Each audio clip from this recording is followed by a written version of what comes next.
Hello, hockey people. We're back. Another episode. That's gross. We got Jake. We got Johnny Boy, and I'm Mike. I'm your host. Jake, how you doing? Doing well, Mike. How you doing? How was your Memorial Day weekend? It was pretty good, man. I just took it easy. Didn't do anything crazy. But I did go to Boston Calling. That was a fun time. Yeah, you guys FaceTime me. That looked like a good time. Yeah, momentarily couldn't hear a thing, but it was good to see your face. Likewise, buddy. Appreciate that. Yeah, we got Johnny Boy. Johnny Boy, you were with me over on MDY. Is it MDY?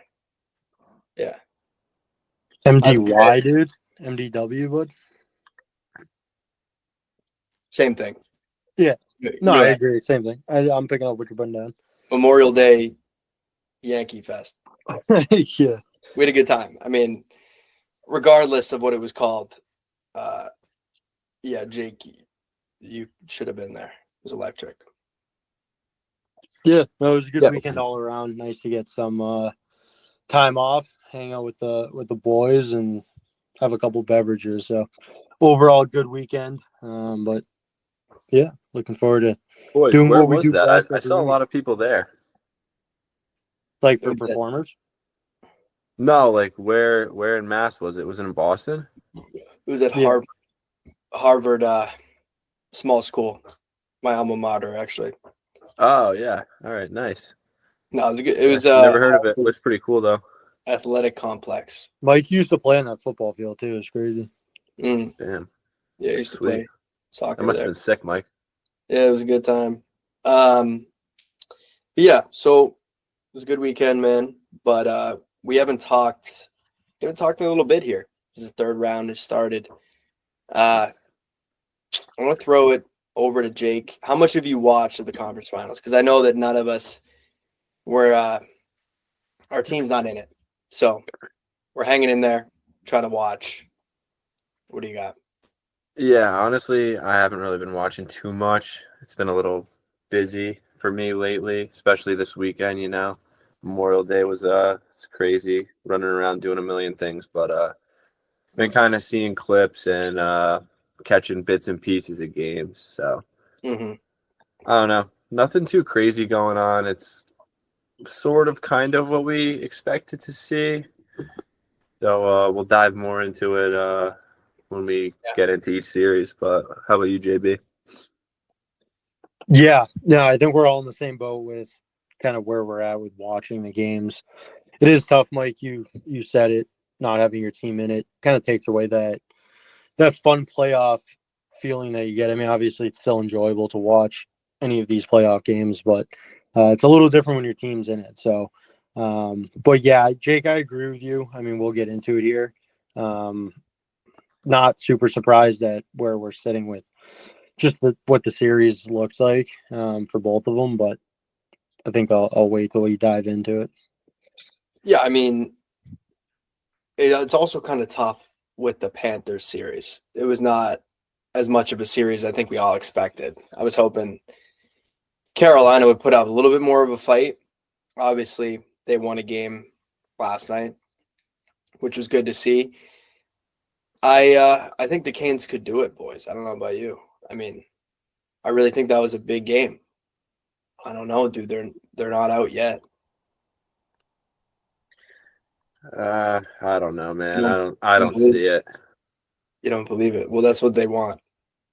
They got Rod the Bod. Dude, he might get on the ice, honestly. I think he still could, honestly. That dude's jacked. Yeah. So we'll see. It's 3-1 right now. Obviously not looking great. I don't know. What are your guys' takeaways? I mean, my thing is it's just Florida. Like, they're sick. Yeah, there's a couple things to look at. I think I agree with you, Rod the Bod, kind of calling them out, and he did get a response, so that's a good sign there. It looks like they responded pretty well to him. One of the other things I was thinking about is Florida's injuries. Reinhardt's been out. I think Mikula got banged up. Greer, I think he was out for a little bit. So, I mean, I don't know exactly the timeline and what the situation is with those guys. I don't know if it's more of a they're up in the series, so why even bother? Like a guy like Reinhardt, you're not going to force him back in. Yeah. Obviously, being up, but if that does end up being a thing where they're injured and it's a little more legit, I mean, that could definitely be something that we keep a close eye on because we've seen it pretty much every single year, the way injuries can impact teams. And I know earlier in the pods or earlier into the series that we were talking about, it was kind of like Florida played so many games. How much does that actually matter or not? And if injuries start to happen, you're going to see it matter. So I had those injuries that kind of wanted to bring up, but also, I mean, Carolina finally getting a win was crazy. They had a 15-game losing streak. It was their first victory in a conference final game since their Stanley Cup season in '06, which is pretty crazy. It is. So yeah, no, I mean Mikula too. It's a good call. Him being out. I don't know if. I mean, they never announce anything, so I'm sure we won't know until the game if he's back. But he's a fucking dog. I don't know where the hell that guy came from, dude. Like, what do they call him? The Condor. You guys see that? yeah, It's like a bird of prey or something. isn't there an AHL team, the Condors? Isn't it Edmonton's? Yeah, I think it's Bakersfield. Yeah. Yeah. But I personally was kind of not rooting for it, but once it was 3-0, I kind of wanted to see the Canes get swept just to see that post game presser from Rod. Like just to hear him be like, yo, I know I've said this before, but we didn't get swept. Or maybe he just flipped. Like, honestly, we got swept. Like it happened. No, But, definitely would have been funny. Did you watch like that game, Mike, all the way through, or bits and pieces? yeah, I had it on. I wasn't super glued to it, but I mean that play on that goal was pretty nice. So I saw most of it. Yeah. Yeah. How about you, Jake? Any takeaways from the game, or even just stuff you want to talk about in the series? I honestly didn't even watch it. Had some shit going on. Oh yeah, But, Jake, what'd you have Guy going on? seems pretty busy over there, huh? just some family stuff. Yeah. Some family stuff. I mean, care to share? We had some people over yesterday for Memorial Day. Where you going? But I mean, I see this series kind of going very similar to the Toronto Ottawa one, where like obviously Ottawa was down 3-0. They win game 4, and then they go back home and win game 5, and then like start showing signs of life, and then I don't know. I think it's a matter of time before Florida closes it out, though. I can't see this team blowing a 3-0 lead. They're too good. Yeah, I can't either. And I mean, the thing about the Panthers, man, is they fucking go to battle for each other too. Like, do you guys see how? What was it? The Reinhardt injury, the knee on knee, and then I think in game 1, Svechnikov went through the crease and hit Bobrovsky. I mean, karma, by the way, but I think it was the last game, or maybe it was game 3. They just chased those two guys down once the game was out of hand. So, I mean, we talked about Bruins DNA and stuff. That's what I remember watching in those, early 2010 teams from the Bruins. It's just you could not do anything. We had guys like Jake. We were just talking about it. You got his jersey up behind you. Guys like who? Luch, baby. Guys like Luch. Yeah, I mean, it's kind of like the modern Bruins. They just beating them up. So I could see that. What'd you say? What do you think it ends in, Jake? 6? You think they get I do think Carolina wins this next game just because Florida's a little banged up. They got a little momentum going back home. So yeah, I'll say Florida in 6. I think that was my original pick too. Yeah. What was yours, JB? Johnny boy? I think I had 7 Panthers. Yeah, I think I might have been 7. I honestly don't remember. I don't know. I could see more of a pushback from Carolina. I thought Freddie Anderson looked good. Obviously got a shutout, but I mean, Yeah. I don't know. I think they have the skill to do it. It's more or less with every single one of these matchups throughout the playoffs so far. It's really been like the physicality side of it. And you just said it. Carolina hasn't been great at responding to, guys attacking theirs. I mean, there needs to be a little more of a cohesiveness, I guess. I don't know. I mean, when you see Matthew Tkachuk literally jump Sebastian Aho, I don't know how you don't create more of a problem with that. Whenever we're talking about the Panthers and fights and guys with skill, I will always bring it up. David Pastrnak fought Matthew Tkachuk. I mean, guy didn't put his tail between his legs. I mean, that's the other thing, too, when you look at some of these guys. I mean, nothing against Aho, but it's like the game's already away. I mean, just, I don't know, sucker him in the mouth. Get something for it at least. But Yeah, man. I thought Stankoven had a hell of a game, too. I did see a stat. He's the third rookie in franchise history with 5 goals in a postseason. I think he's 22. Third rookie in what? In franchise history. Oh, okay, in franchise. Because I was thinking you were saying ever. Marchand definitely was in that list. Yeah. 2011 year, he had a ton. But I agree, stanky leg, he's been sick, dude. Low key, they kind of got out of that Rantanen trade with their what would you say, just like by the skin of their teeth, but it didn't. I don't know if it hurt them really too bad. I mean, you ended up with what? Stankoven and how many firsts? Was it 2 first-round picks and like a second? 2 firsts, 2 thirds. Yeah. 2 firsts and 2 thirds and Stankoven for Rantanen with half a year and then an extension. Yeah. But ultimately, obviously, they traded Nachas, was probably the best player that they actually had. So, I mean. And Drury. They got rid of Drury in that trade, too. Yeah. But I heard the GM, the guy who looks like, he's like a broom closet janitor. He said Stankoven is like the perfect hurricane. He's like a 5'8", just a little buzzsaw, little water bug out there. So I think that's a guy that just like any coach or GM would like love to have on their team. The guy's just a workhorse. Yeah. Yeah, he's got skill too to go with it. A little undersized, but. Do you think Rantanen would have pushed them over the edge? Because that's something I was thinking about earlier. It's like, all right, that like obviously we get that whole situation. Didn't really seem like they were going to be able to get him to sign, so I get why they made that decision. But we also just talked about, their history as a team and what they've done in the past, losing 15 games in the Eastern Conference Finals. Would it have been smarter, you think, to keep Rantanen and use him more as a rental? I mean, because what is the end goal here? It's to win a cup, isn't it? Yeah, of course. So it's like, I don't know. I feel like they've been kind of building now for some time. They've had their time to kind of put the pieces into the right spots. You go out and get a guy like Rantanen who's pretty much proven that he can be a dog and he's going to put up points.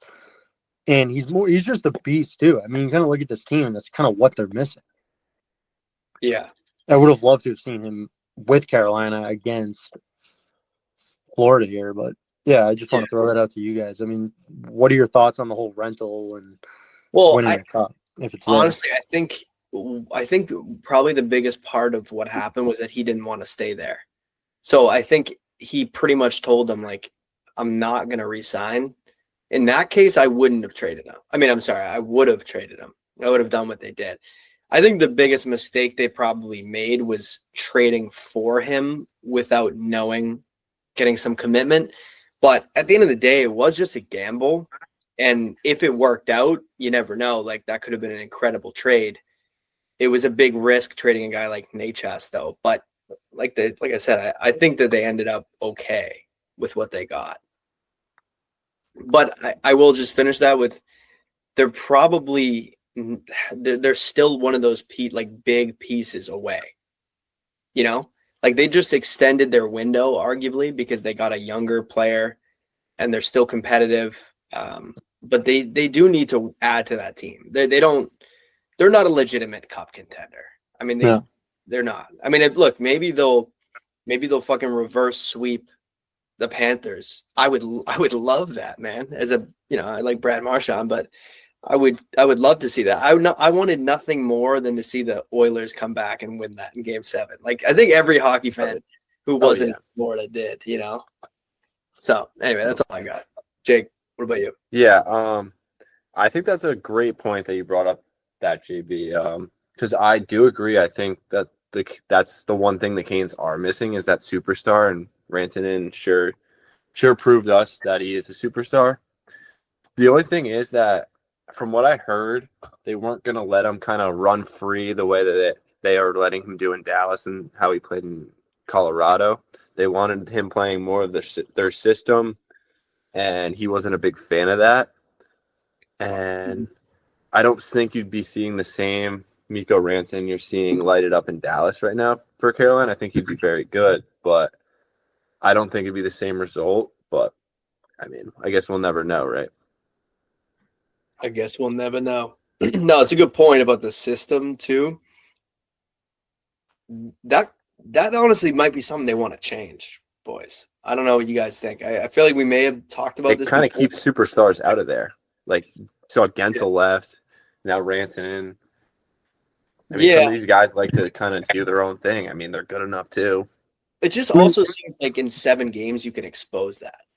The man-on-man. Well, because it's like whenever someone slips, it's a very high danger shot, or they're in a really, I mean, from the offensive side, they're in such a good spot to score.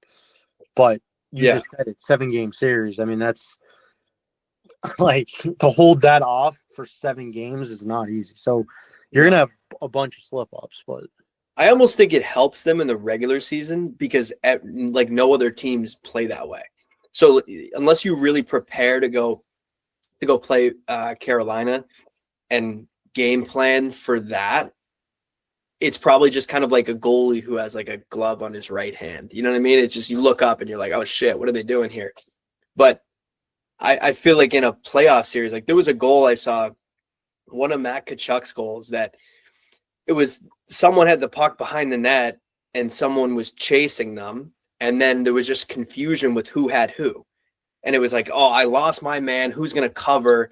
And then Tkachuk just beeline back door to the back post. And, I don't know. I think it's something they're going to have to look at. But they also are going to need a Mikko Rantanen or a Martin Necas or a Connor McDavid. Dude, imagine Connor McDavid on that team. Then they're a cup contender. Then I'll put my money on them. Put McDavid on any team, dude. I like him. Yeah, I'm with you with that, Jake. Love them on the Bees there. Another stat I had, which was, I don't know, kind of intriguing, was Hurricanes are 13-6 when scoring first in elimination games. So, I mean, talk about the importance of this next game getting the first goal here. Yeah, definitely. I mean, I think you see it with like that Leafs series. It was, if you give up the first goal, you're just on your heels the rest of the game, especially against Florida, man. That's going to be even more important. Can't give up the first one. So, yeah, I think that's pretty much all I have on that series. We'll see. Yeah, man, I got a couple other things here. I thought it was pretty funny.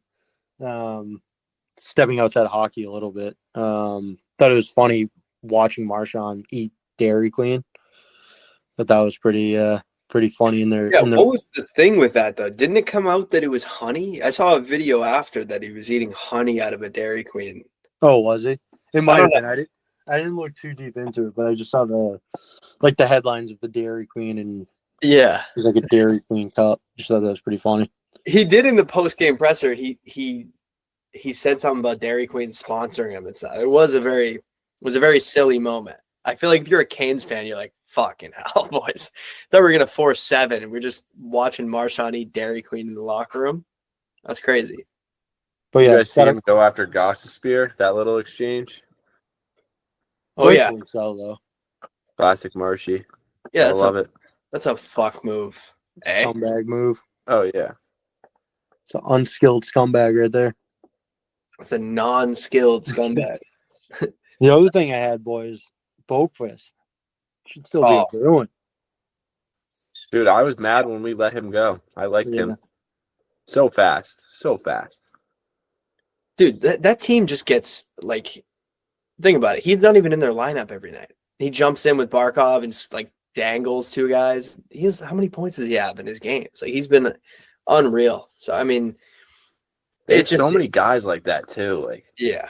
Like Greer comes in and out. That Sam Muskevich kid, he's from Connecticut.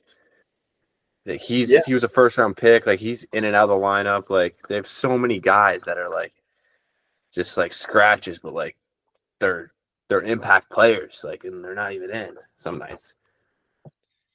Exactly. I don't think I've seen Sam Muskevich once. I could be wrong. I just could have missed him. But I don't think he's gotten in a while, but he was playing. I think he played every game in the first round against Tampa.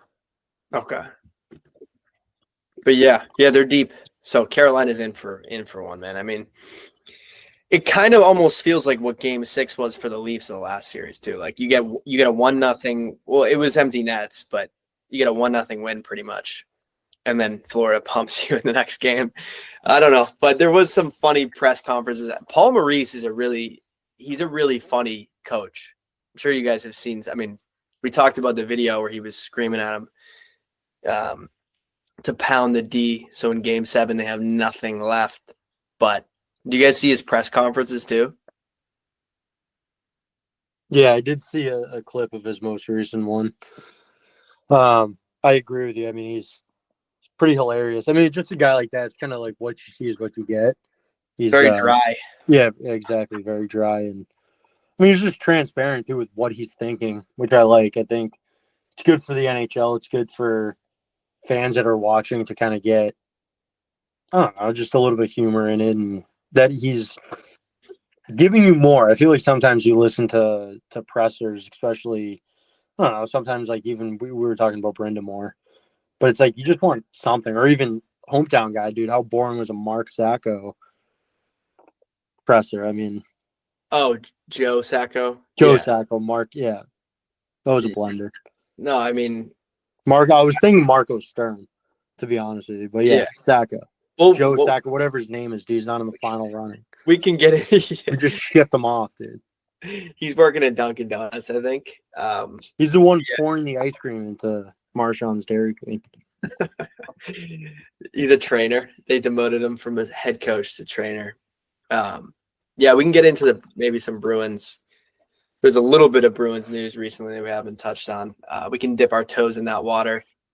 But yeah, he had a funny press conference last night about he was asked about the 2 goals, or he was asked about Bobrovsky, and he said, I didn't like the last 2. He had a shit gap. You know, they were empty netters, right? So he was not in the net. So very dry humor. You guys are just laughing. You're muted though. But everyone thought it was funny. So yeah, okay. We'll go on. Let's go on to the Western Conference, boys. Oilers are up 2-1.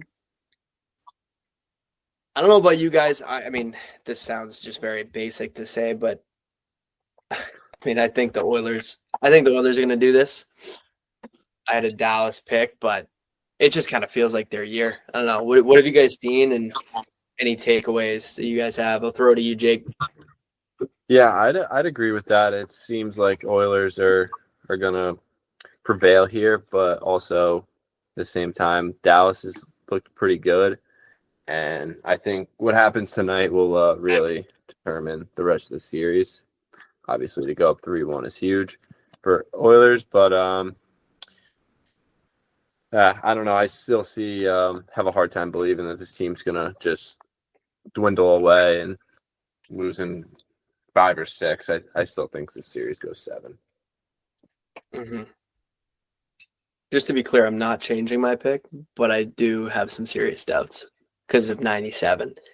Yeah, it just seems inevitable for them this year. I mean, it kind of always does, but yeah, he's a man on a mission. Johnny boy? Yeah, I'm sticking to my guns. I think I said Edmonton in 7.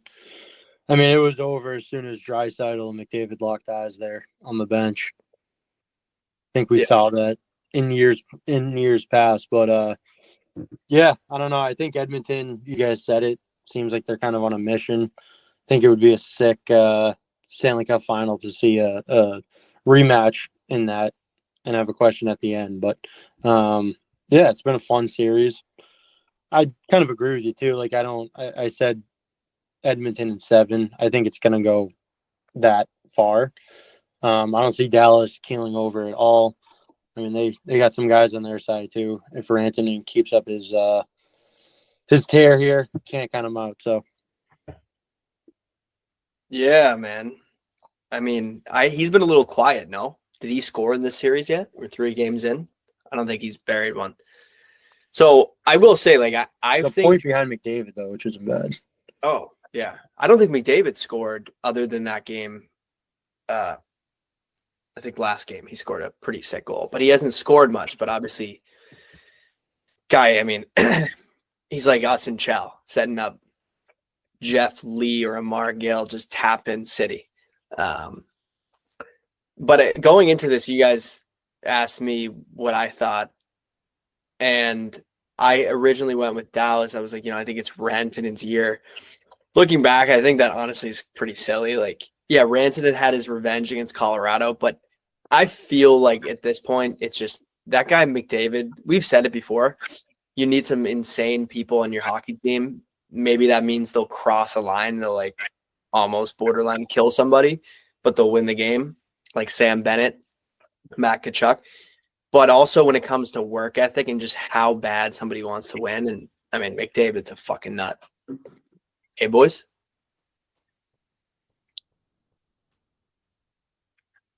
Yeah.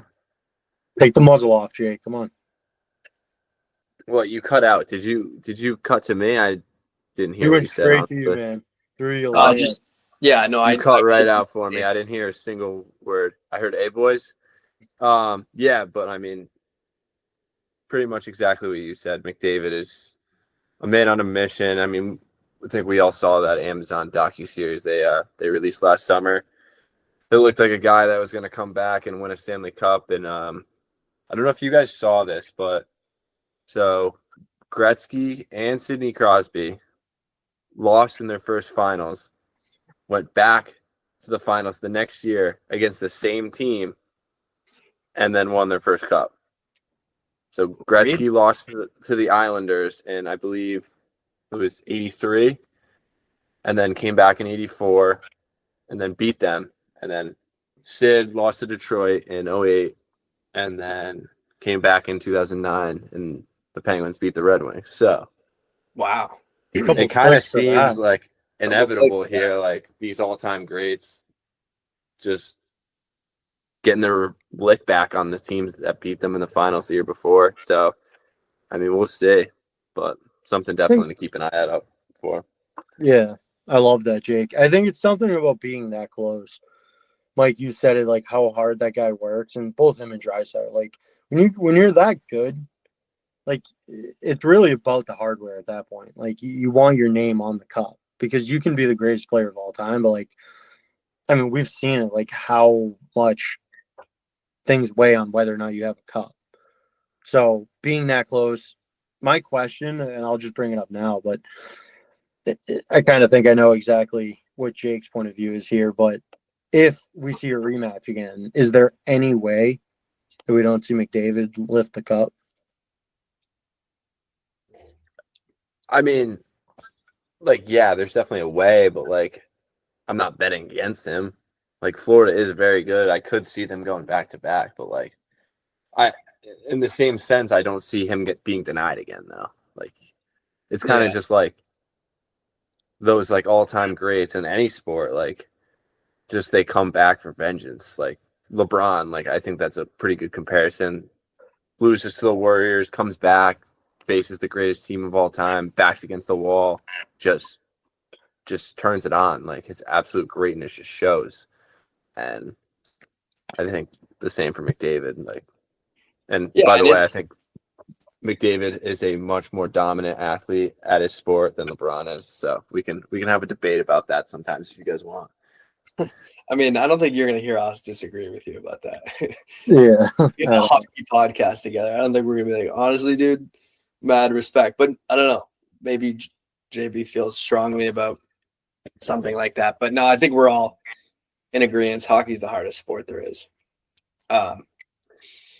Obviously, it's a team game too, but he is the most, like, almost like you bring up LeBron. Like, basketball is so different because one guy has so much more impact on a game. McDavid's the closest to a fucking NBA player there is. Like, he's like Steph Curry, you know?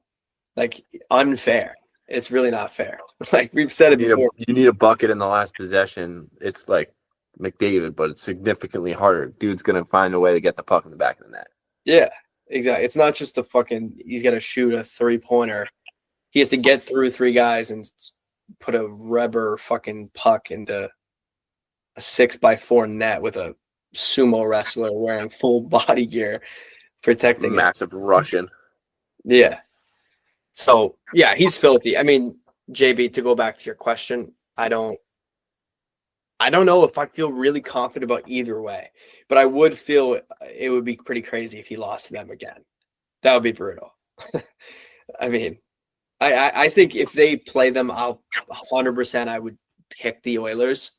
But let's be honest, it's pretty hard to bet against that Panthers team. But yeah, it would be fun. I mean, we might be getting ahead of ourselves a little bit here, but it's kind of hard not to look towards that. Yeah, it's just kind of talking if it does happen. One guy I wanted to bring up, I know in the last one, I quickly talked about Stankoven.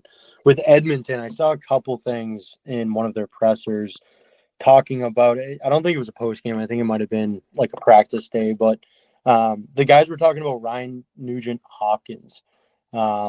I know McDavid called him a Swiss Army knife. Evander Kane talked about his versatility and kind of what he brings to the table on that side of it. I know he's the guy that I've always loved. I remember when they first got him, I actually have an Oilers jersey. But yeah, I mean, kind of throwing it out there. I'm not really asking for you guys to give any input on his game so far, but I can't say I know his 200-foot game. He picks up a lot of slack that the other guys don't really have to deal with. Obviously, the matchups are a little bit different. McDavid can play anywhere on the ice, but I think he's a guy that you don't hear too much about. But I do. I mean, I love his game. I think he's played really well so far, and also their points are pretty spread out, which I like. In comparison to Dallas, the top 4, it's McDavid, Draisaitl, Evan Bouchard, Ryan Nugent-Hopkins. The points go, McDavid has 22 points, Draisaitl is at 21, Bouchard's at 17, and Nugent-Hopkins is at 16, where it's a little bit different for Dallas. Dallas has Rantanen at 21 points, Rupe Hintz at 11, Harley's at 11, and Granlund has 9. So, I mean, Dallas is really on Rantanen's back. Reliant. Yeah, that's a good point. Good stat to bring up. Because, I mean, Edmonton has the big 2, but Bouchard is a hell of a defenseman. I mean, we've talked about him a little bit, maybe kind of shit on his defensive game. I don't really watch him that much, but he's obviously kind of like Makar, you know, in the fact that he's a super mobile offensive defenseman. And those guys are hard to find. Like, it's much easier to find like an Adam McQuaid than it is to find an Evan Bouchard. So definitely, yeah. Yeah. So yeah, they definitely, that's probably what's going to put them over. Dallas is arguably deeper, but they just got more big guys. Unless Rantanen steals the show again, but we'll see. I think it's having role players. Like, I think having guys in the right spots, even if because like the end of the day, it really is like if you go out and get a guy that can play on the third line, you think of like Trent Frederick. Like, it really fits his game. Like, he's not I know we've talked about it potentially even when he was still in the Bruins, throwing him up with like Pasta or whatever. I still think it would have been good to give him that shot and just see what you would have gotten. But like, he's the guy. Like, he's gonna flourish in a position being on the third line. So I think putting those guys in spots where they're gonna impact the game a little bit more. I mean, it's gonna give you pretty much what I just said. I mean, the offense is spread out pretty nicely. But yeah. That's a good point. Yeah, I mean, Evander Kane is a hell of a, what is he, on the third line? Yeah. He might be on the second line, but Zach Hyman too. Like, you talk about role players, those are a couple guys that match up well against Florida. That's why I think it might be the better matchup for the final. You have the storyline, and then, like, I think they're built to go against that Florida team. And if they don't, I think you were saying it the other day too. It's like, if they don't go down 3-0, They win that series. yeah. So we shall see, boys. Anything else on the Western Conference Final? I mean, there was a Rupe hand slash. I know you guys said you didn't see. I think he's got a broken foot. It's a pretty big loss for them. So it doesn't help their case. I'm just gonna comment on from what JB said about the Nuge. I think that's a guy that if the Oilers are gonna win a cup, like, he's gonna play a crucial role in that. Obviously, like, he's one of their better players. Little disappointing for a first overall pick, but, like, he's absolutely the perfect guy that the Oilers need, like, behind Draisaitl and McDavid. You have two of the best players in the world, so you don't need the guy to put up 100 points or have 30 points in the playoffs, which I believe he's done both. But he plays such a great defensive game, which is critical for that team. So we know they struggle a little bit, like, the defensive game. They've been great, though. They can defend, man. They can defend. Yeah, they can defend. Yeah. Don't ask McDavid about that. He'll probably fucking rip your head off. Yeah. So, do you know what Nugent Hopkins is at for points right now in this round? Yeah, I think you just said he is 16. No, in this round. In this round. 4. He's got 7 points in 3 games. Damn. Ooh. So I agree with you. No, I'm not saying that to go against you. Everything you just said. No, I know. I agree with you. Yeah. I think his role is definitely different. And we've said it before, right? Like, you look at, and this is the only thing I'm going to talk about with the Leafs, but you look at, like, Marner in that sense, right? And you can call Matthews into it too, but Marner hitting 100 points. It's like, all right, well, what does that really give you then come playoffs? So it's like, and Mike, I think you brought it up too, about, like, Sam Bennett. I think when we had a conversation, might have been not even on the pod, but talking about, like, what he might get money wise. Yeah. And it is kind of like, all right, well, say he only puts up whatever, 60 points, 70 points in the regular season, but the impact that player has in the playoffs, it's like, that's really all that matters. Like, as long as your team can get there and those guys kind of live for those moments, to me, it's more important. So I agree with you, Jake. I think they probably love more offensive output from him, but I don't know. They're exciting to watch. Looking forward to, hopefully, I want them to obviously get through this round, but it'll be a sick final if they make it. Yeah, I mean, you look at Florida, you got Barkov, Bennett, Lundell, and that third line is really doing a lot of offense for him. You brought up the depth scoring for Edmonton. That was a critique I made earlier in this pod, I was like, I don't know how Florida's going to make a run. Their top guys aren't producing they aren't leading the team in points, but I was wrong. I mean, they're just doing it by committee. Everyone's got points. It's like Oprah Winfrey throwing points out. But yeah, with the depth of that team and that third line, Edmonton needs a guy like Nuge to be an impact player. And that's probably what hurt them in the final, is they just didn't get enough from everybody. I mean, cue the McDavid screaming at his locker room. But yeah, that's really all I got on that. I mean, it is an interesting discussion to have about Bennett and Rantanen. Do you guys see that video I sent? It was from the What Chaos podcast, and they asked, like, would you take Sam Bennett at $10 million? His career regular season, like, max points is 52. He's never broken 52 points in a year. Would you pay him $10 million? We all know what he's done in the playoffs and what kind of a player he is. Or would you pay Mitch Marner 12.5? 100-point guy, but 0 in games 5 through 7 of any playoff series. For the Bruins, or what team am I?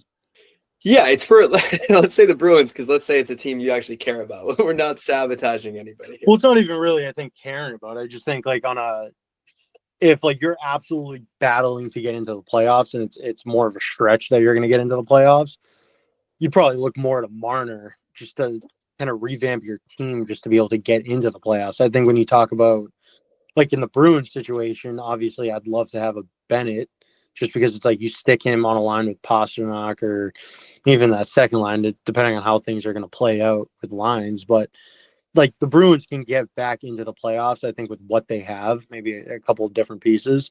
And I think an impact guy would be Sam Bennett on that Bruins team.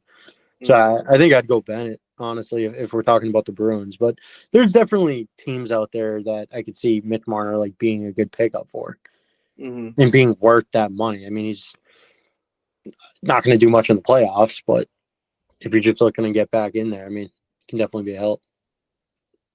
Yeah, I definitely agree with what JB said. For a team like the Bruins, I'd definitely go Bennett, even though I think $10 million would be a bit of an overpayment for him, but you know what you're going to get in the playoffs.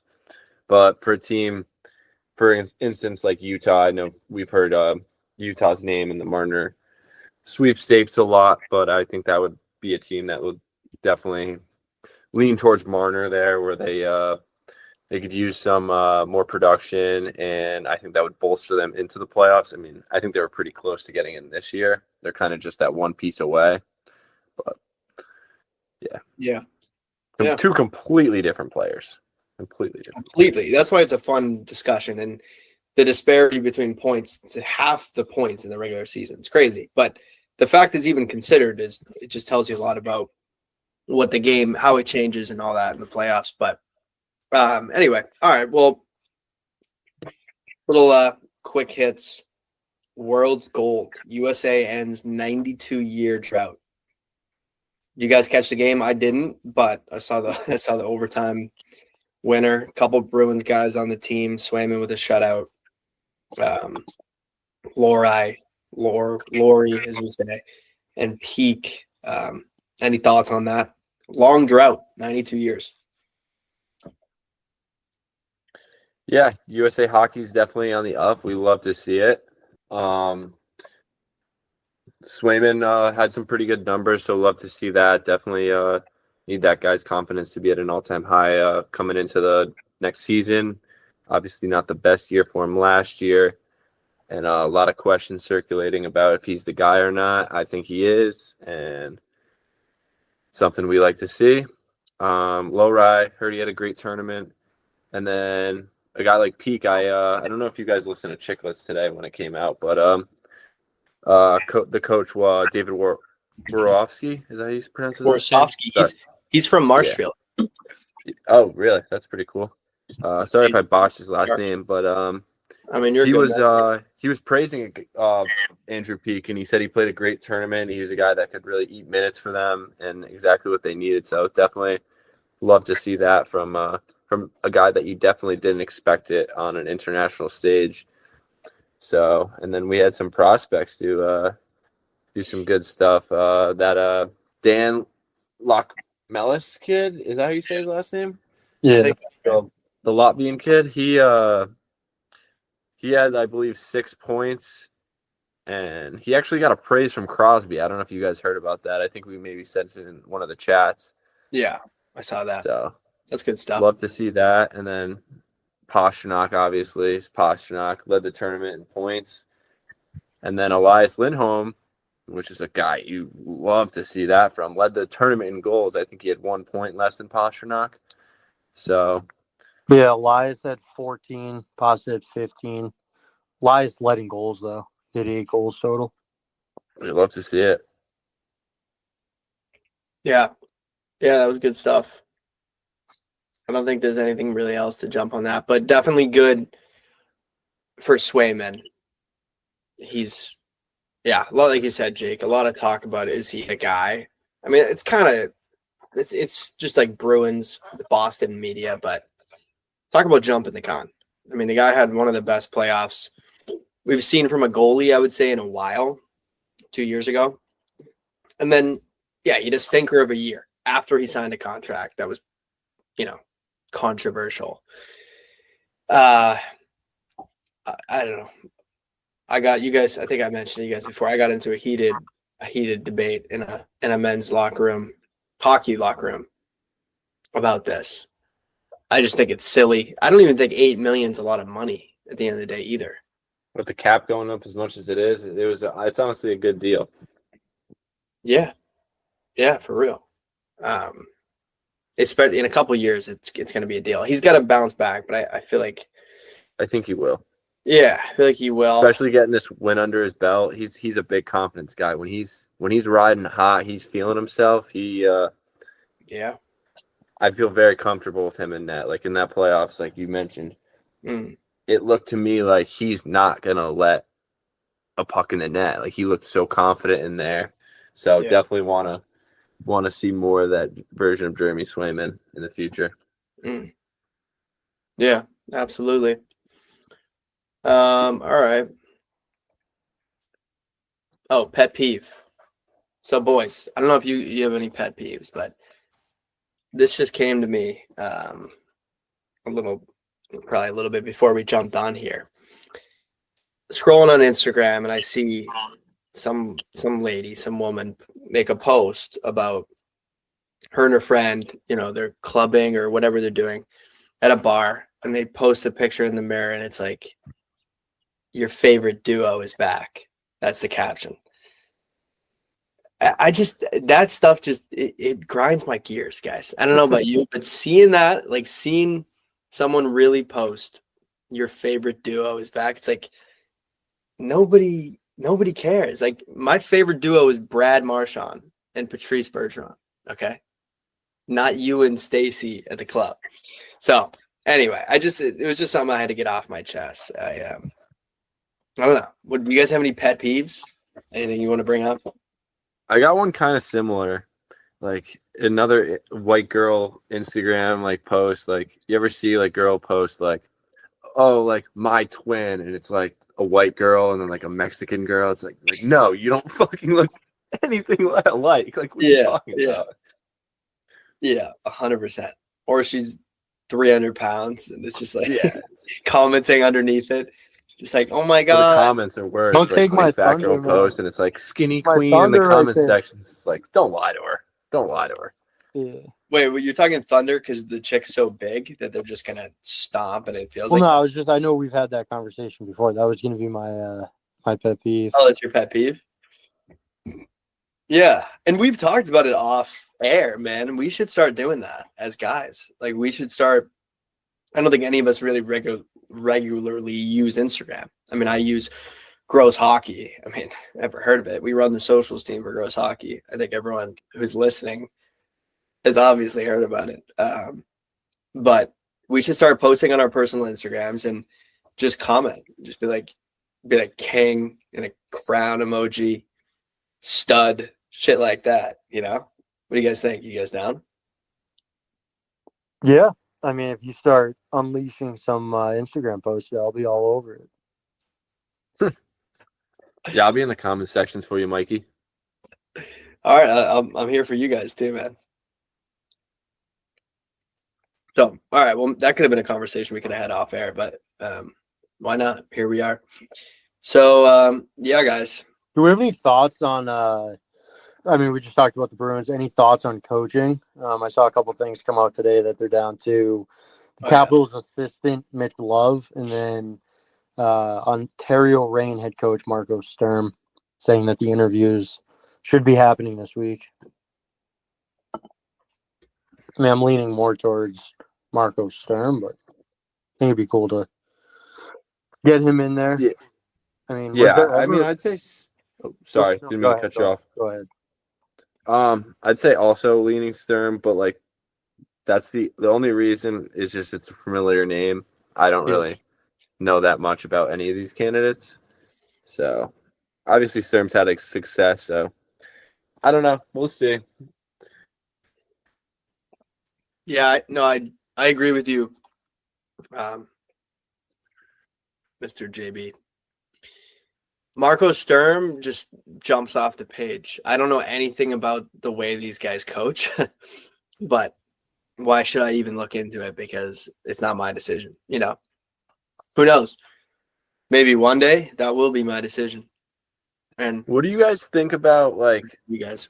okay, obviously, like a front office like makes those coaching decisions, but like, how involved do you think you should get like your star players in like making a decision like that? I mean, obviously, I'm not a professional athlete. Like, I don't really know how Yeah. much say they get, but I mean, I think it's something to think and talk about. Like, maybe talk to David Pastrnak, have him sit in on the interviews, the systems. I don't know.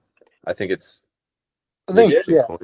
I think it's like the new age of like doing things. I do think that there should be a fine line in that, just because I don't know. Even when coaches are on their way out, like once you reach a certain level of, or a number of coaches, like, and the players are still bitching about it, like, I think you need to be careful with that. But I do agree with you, especially when you just brought up systems. I think it, for a guy like Pasta, like he signed here long term. I mean, there's a couple of those guys, but I mean, he should be a part of the future. He is the future. So He's the Should be a future. Bruin for his whole life. he's the future. Yeah. So it's like, I do Put think that it on a is t-shirt. important to have him involved and get his input on kind of what he, also thinks that this team should be. I mean, he's the one out there on the ice. He knows different things that are going on in the locker room, what guys are talking about, how he thinks guys can play better. So I agree with you. I do think it would be important to have him involved at some capacity.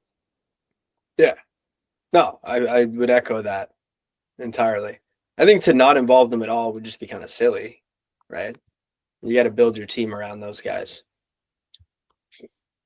Kind Who's the of next brings me to captain? my. Oh, sorry. Go ahead, JB. Who's the next captain? I mean, we've talked about this, and I think we all agree for Pasta. Yeah, I could definitely see them going with McAvoy. I wouldn't be mad with either, though. I think they're both very close candidates, and it could work either way. You just gotta hope that like it's all like they do it all internal. Like I would hope that McAvoy and Pastrnak would be the ones deciding who has it, almost like in a way. You know what I mean? Because if you just throw it to McAvoy and you don't even bring it up to Pastrnak, that's kind of like who's making the decision? Is it? I mean, I think it would be a very like Open. well-had conversation between leaders of that team. They talked about that. Do you guys remember that in the post game? I mean, JB, I know you watched the post game or the postseason press conferences. I mean, McAvoy was the most choked up I think I've ever, or just like visibly affected that I think I've seen a player in one of those interviews. I mean, he had a hard stretch though there. No, Even I'm not outside kidding. of the Bruins. No, I know. I'm just saying, but even outside of the Bruins, like, Yeah, the injury and the guy almost died, dude. Like, died. I mean, from what I heard, I'm not saying legitimately died, but from what I heard, he had a pretty bad infection. Which, I mean, infection you don't really mess around with, especially if it gets into your bloodstream. I mean, I know a couple things came out about. I think it was the Bruins were saying that they weren't very happy with the way, like, the USA Hockey staff handled it, but obviously none of us are in the room. We don't know what's going on, but yeah, kind of made me think of like their off season. I think it was Bruins IG, an account I follow on Instagram, that was talking about offer sheeting Marco Rossi from Minnesota as opposed to Nyes. I think Nyes might be just kind of like that would be an incredible one, but I think the guy has to be open to leave, and it seems like he wants to stay and play hockey with Austin Matthews in Toronto, which I'm sure is fun, but I don't know, couldn't be me, dude. Send me to Beantown.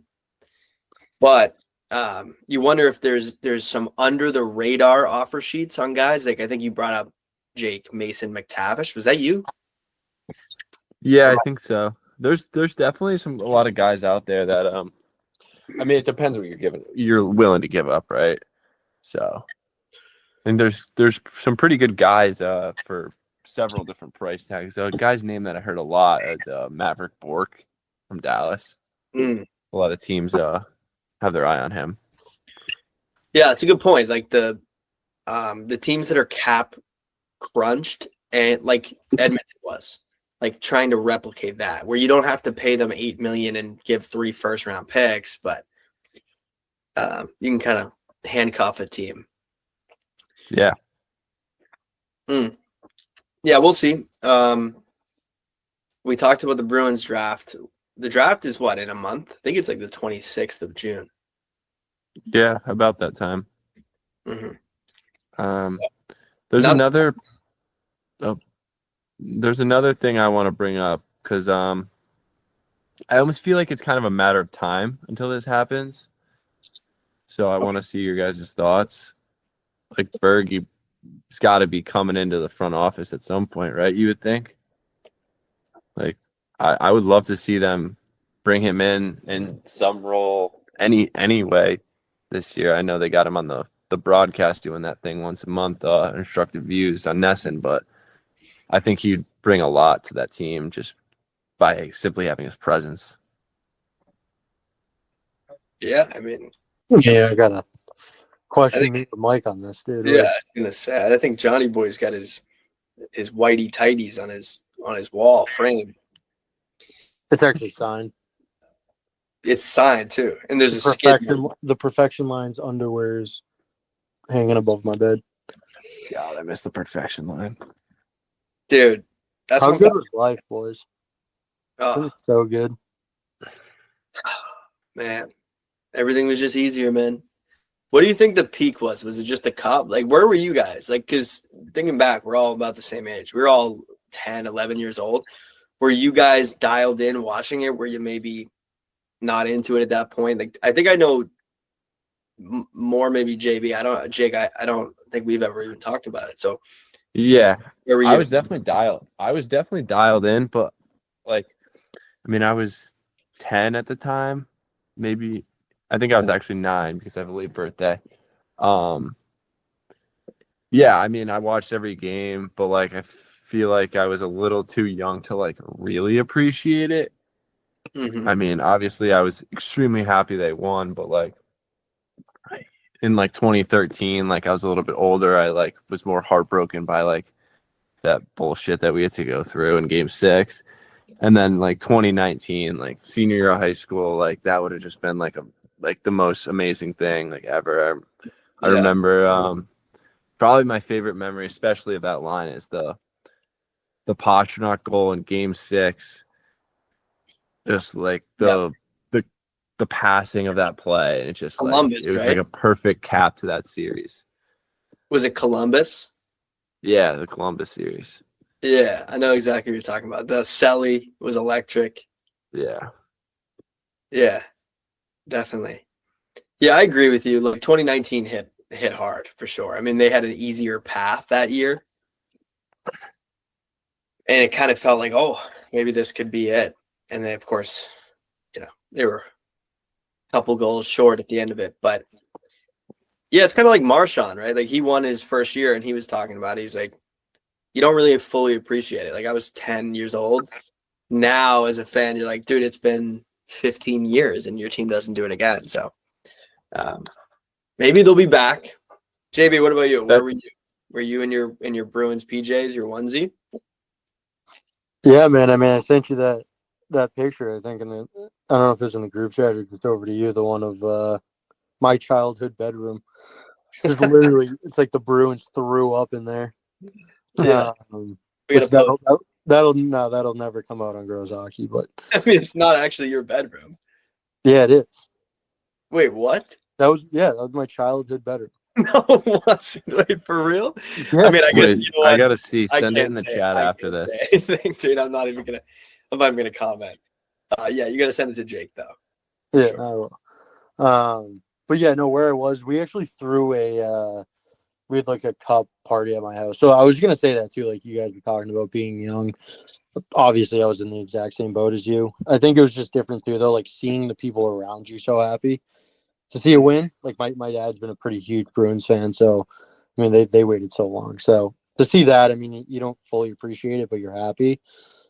Same thing, 2019 definitely hurt, but I think just even 13, like the amount of chances they've had to win a cup, and it just I don't know. It sucks that they never got the job done outside of 2011, but I know.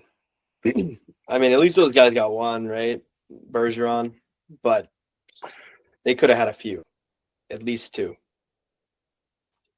So what Which do you one guys? hurt more, 23 or 19? I think 23 hurt more, honestly. Yeah, I agree I with think so that. too. I was at a high school senior. We did a senior trip with some kids, and we went out to, I think it was Maine or New Hampshire. Bro, honestly, we got, let's just say for the PG version of this podcast, we were having a lot of sodas, a lot of Diet Cokes. Were in rotation, and I kind of was able to just numb myself with Diet Coke. But 23 was sobering, and it was the end of an era. I mean, we can't talk enough about how that's fucked. And to circle it all back, man, the Bruins opened up the door for the Florida Panthers. It almost is fitting in a way, in a sick way, if you're a Bruins fan. Yeah, pretty fucked. But yeah, I mean, we're probably deep in this. I don't know if you guys we could jump off, we could do another one and go more into Bruins, or any thoughts on what you guys would have as a dream off season? I mean, obviously the draft's coming up. Who knows what they're going to get? He's not going to be probably on the roster next season. Before I ramble too much, I mean, do you guys have any thoughts? You want to talk about that, or what are you thinking? We could talk about it quick. Okay. Yeah, definitely have a couple players I want to see them take in the draft. Want to see them sign one big-ish, I guess you could say big free agent. I mean, a guy I look at is Nikolai Ehlers. I think that would be a pretty good fit. Another one would be Brock Besser. Yeah. And maybe even make a move. I mean, we have a lot of center wings hybrids, so maybe move something, one or two things, and upgrade players a little bit. What could be interesting. I mean, I think it's a weird stage in your franchise where nothing's really solid. I mean, you have 3 cornerstone pieces and a lot to work with. So Yeah, it'll be interesting, who they go after in free agency, right? Because you never know how those top guys go. Maybe an RFA offer sheet, maybe a trade. They're like you just mentioned, their lineup is very, very weird looking, isn't it? How many guys do you actually pencil in to make that team next year? Not a lot, right? I mean, the top line, Zaka. Who else? Am I missing somebody? Kostelic on the fourth line. You know what I mean? Yeah, it's definitely a lot of bottom 6 guys. Middlestat, but they have a lot of guys who are up Middlestat, on contract too. Johnny Boy, anybody you would sign? I mean, I know you're feeling on Besser. Yeah. Anything changed about your thoughts, or kind of the same?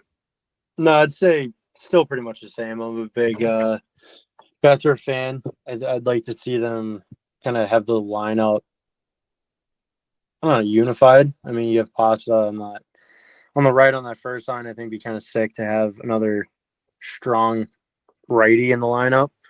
Kind of curious what they do with the whole Zaka thing.